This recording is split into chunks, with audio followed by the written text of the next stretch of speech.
Hello साथीहरू, नमस्ते। सन्चै हुनुहुन्छ? म पनि सन्चै छु।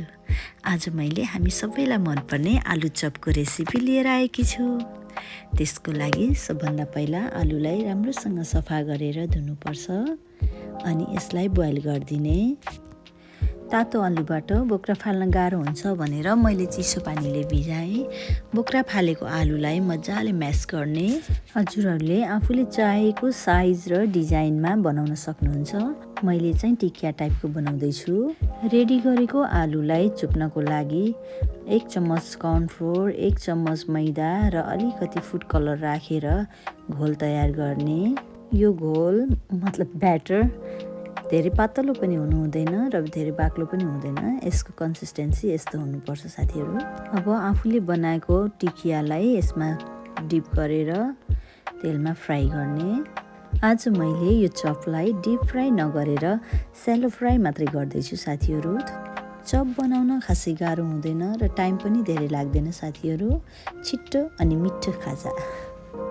एक साइडको राम्ररी पाकेपछि त्यसलाई फेरि फ्लिप गर्नुपर्छ र अर्को साइड पनि मजाले पकाउने।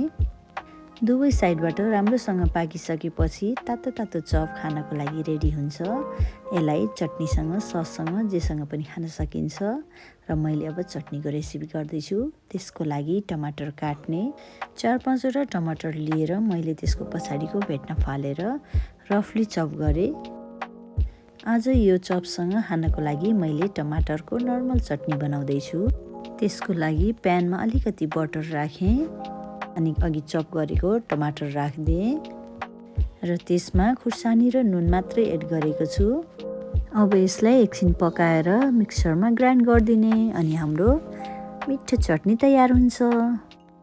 चप बनाउँदा जहिले पनि हामीले चटनीभन्दा पहिला चप बनाउनु पर्छ, नत्र चप चिसो हुन्छ। ल, मेरो मिठो मिठो चप र टेस्टी चटनी चाहिँ तयार भयो। हजुरहरूले पनि घरमा बनाएर टेस्ट गर्न सक्नुहुन्छ। यो छिट्टो, सजिलो र मिठो रेसिपी हो। हजुरहरूलाई कस्तो लाग्छ कमेन्ट गर्न नभुल्नुहोला र मेरो यो च्यानललाई लाइक, सेयर र सब्सक्राइब गर्न नभुल्नुहोला। हस्त साथीहरू, गुड बाई।